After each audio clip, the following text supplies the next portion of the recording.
Welcome to Thriver TV, the place to break free from narcissistic abuse with quantum tools and understandings. This Thriver TV episode is one that you men probably want and you may need to understand, because many a narcissistic woman has been able to dupe a decent, generous, caring guy, emptying him out of his emotions, resources and sanity. But this episode is also applicable for gay women and both genders regarding both friendships and business matters, as well as romance. Absolutely, female narcissists exist. Narcissism is not gender specific, and that's what today's Thriver TV episode is all about. So stick around to find out how to spot a female narcissist, as well as how to protect yourself from one. All right, so before we dive in, thank you for supporting the Thriver mission by subscribing to my channel. And if you haven't yet, I'd really love you to. And also please hit the like button if you enjoy this video. Okay, let's get going. I know that some men think I only talk about male narcissists in my videos and blogs, but please know this is so not true. Narcissism is narcissism, and the behaviours are scarily similar between every narcissist, regardless of sex and who they are in your life. And I want you to understand that the way to heal for real from any narcissist is totally identical. And this applies regardless of your gender, who the narcissist was in your life, and even how the abuse happened, and even what the abuse was. In our wonderful NARC community, there are many men, straight and gay, as well as women, healing from the devastation of narcissistic relationships, including, of course, with women.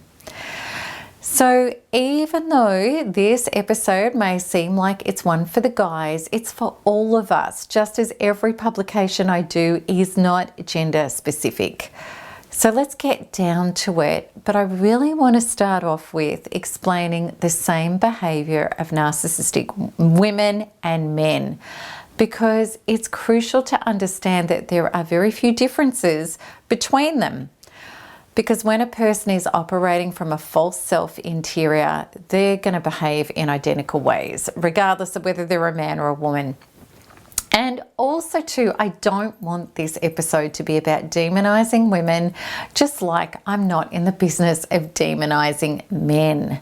It's important that we realize that certain character traits are necessary to define a narcissistic person of any gender. So this means that just because a woman cares about her appearance does not automatically make her a narcissist. Just like men who worry about their bottom line and their professional image and their financial success doesn't make them a narcissist as well. So let's start off by looking at the behaviors of women and men that are narcissists that is identical.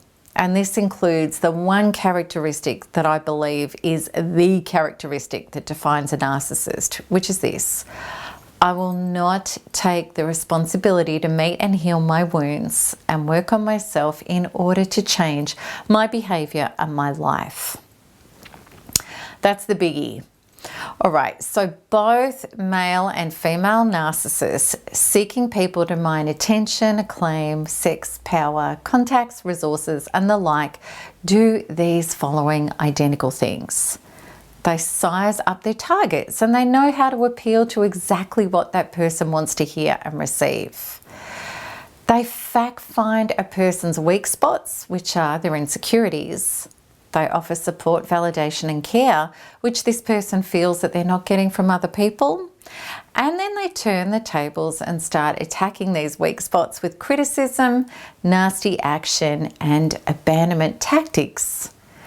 They pretend to be supportive of the people, passions and things in your life that are important to you, and then they will start discrediting them and sabotaging them.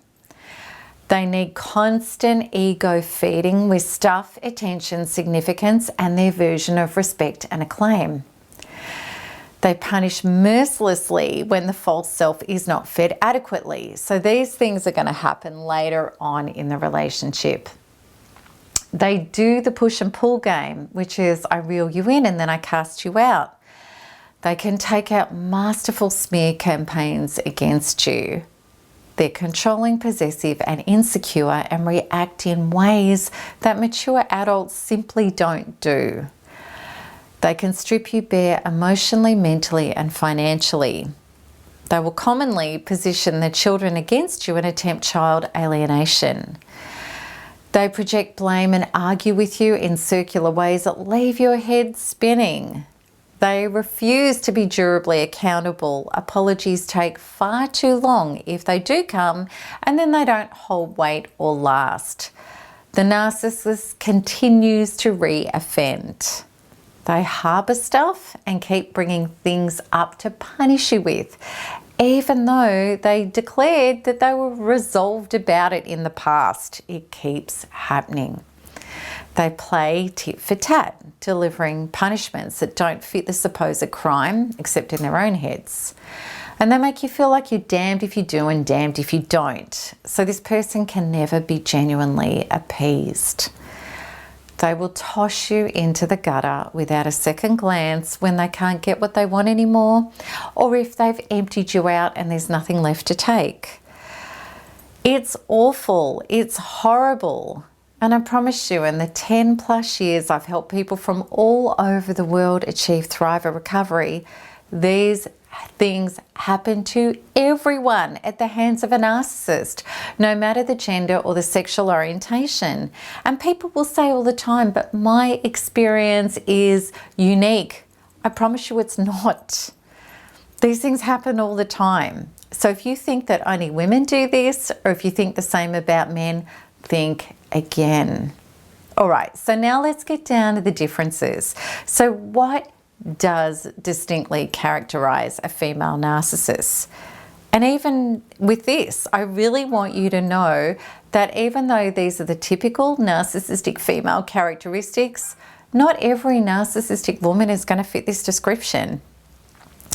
And also, in some cases, I'm describing the characteristic with him being the recipient, in other words, talking about a heterosexual relationship, yet this applies to gay female narcissistic relationships also.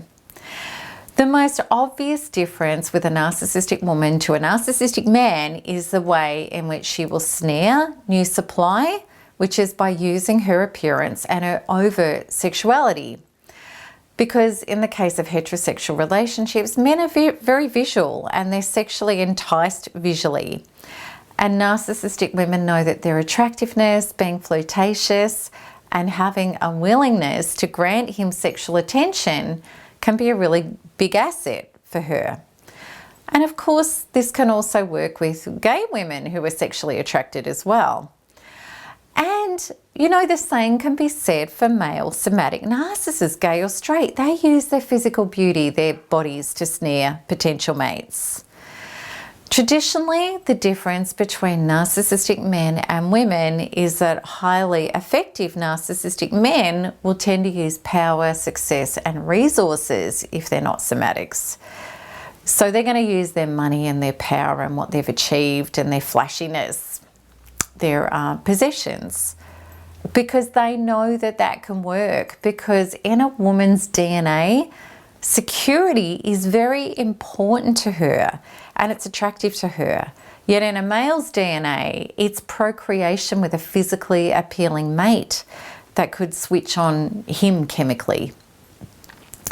Now, because a female narcissist is inherently a female who suffers from security fears as well as being intensely entitled, her target is likely to be a nice, successful, hardworking guy who's generous to a fault and who wants to be a good provider. Because this really suits her high maintenance and her very expensive lifestyle, which is about having all the right products and the accessories to maintain her ego necessary beauty, as well as grant her the significance that her false self craves. So it could be label names and all sorts of expensive things. And maybe he doesn't have a lot of money, but she's after something, connections or some sort of security, or maybe even a free temporary place to stay until she's on her feet and she can find better supply. And it's really common for narcissistic women to upgrade from one partner to another. The expression beauty is skin deep applies. The narcissistic woman is deeply insecure and empty on the inside, and she's more interested in maintaining her image and her superiority than his feelings or his needs. And all of this becomes more and more obvious after she's captured him. So regardless of whether a narcissistic woman appears in your life as a potential romantic partner, business associate, or a friend, initially she's going to be really charming and caring. And she will demonstrate how loyal she is. She appears to be committed and caring, a team member who has your back. And it's so usual for her to go over and above the call of duty to show that she cares about you as a person. And like all narcissists, it's an act. It's a really powerful act. She knows how to use her feminine wiles to get people to care about her, as well as how to work out what role people want from her. Is it someone with the smarts and the credentials to help in business? Is it somebody to help look after children or loved ones? What food do people love to eat? What help do they want around the house? What deep and personal thing do you need to talk to somebody about and feel supported with? And who can you call at any time of day to feel that somebody genuinely cares about you? In the case of romance, what are your deepest desires and fantasies? It's not surprising that recipients of narcissistic women initially believe that they've met their dream friend, business, or love partner of their life. She's smart, capable, a wonderful asset to have around, and seems to genuinely love and care about you. And everybody in your life really loves her as well, because she's going to make certain of that. However, like all narcissistic facades, the cracks appear sooner rather than later. The brittle, easily triggered, possessive, insecure creature emerges. She becomes critical, entitled, selfish, and demanding. Whoever lets this woman into their life starts becoming her emotional punching bag, bit by bit being blamed for her self-torment and anything that goes wrong in her life, which is plenty. The sad truth is this: a narcissistic woman, like narcissistic men, is a professional parasite. She's a bottomless pit who can never be made happy, no matter what anybody gives her. Are there warning signs? I love talking about this topic because it's so important. I want you to understand about narcissistic women, as well as any narcissist that you're going to come across in any capacity. There are no warning signs for high-functioning narcissists. There aren't, because they show up appearing lovely, wonderful, and genuine. But you know, this is the thing. Lovely, wonderful, and real genuine people also turn up being wonderful and beautiful people. So how do you tell the difference? I've said it before and I'm going to say it again. No narcissist is going to walk into your life sticking their hand up, announcing that they're a sociopath about to rip your life apart. You recognizing a narcissist has nothing to do with them. Let me repeat that. You recognizing a narcissist has nothing to do with them. It actually has everything to do with you. I promise. These are the relevant questions you need to ask yourself. Have you taken your time to get to know somebody, their character, and who they really are before letting them into your life, business matters, home, heart, body, and bed? It's a huge question. Have you asked the difficult questions when things feel off? Have you requested proof and done due diligence on someone's credentials if you don't fully believe them? Have you laid boundaries and said no if a request feels uncomfortable for you? Have you kept seeing the people and doing the things that are your life when a new person comes into your life? Have you got clear about what abuse is and what isn't? Have you confronted somebody, stated your truth and stuck to it, even when somebody's tried to guilt you or manipulate you? Are you able to walk away from someone who is abusive regardless of what hope you had for them in your life? Have you known your own worth and value regardless of what somebody else is being or doing? I want to be really straight with you here. If you can't honestly answer these questions as yes, once upon a time I certainly couldn't, then you are susceptible to narcissists from both genders. And if you're honest with yourself and you really feel into these questions, you're going to know exactly why you are still susceptible. If you can answer these questions as yes, then no narcissist is going to get past your boundaries. She or he will easily be flushed out or will disappear before risking being exposed. And that's when you will have distinguished whether somebody is a narcissist or not before you get damaged. And that's what's important. Because when you see them unravel in front of you or sneak off back into the shadows because they can't stay in the shadows with you and dupe you, then you're going to say, okay, there it is. There goes another one. And you know you've dodged the bullet. If you aren't in your power in this way, then the only time you're going to spot a narcissist is when it's too late.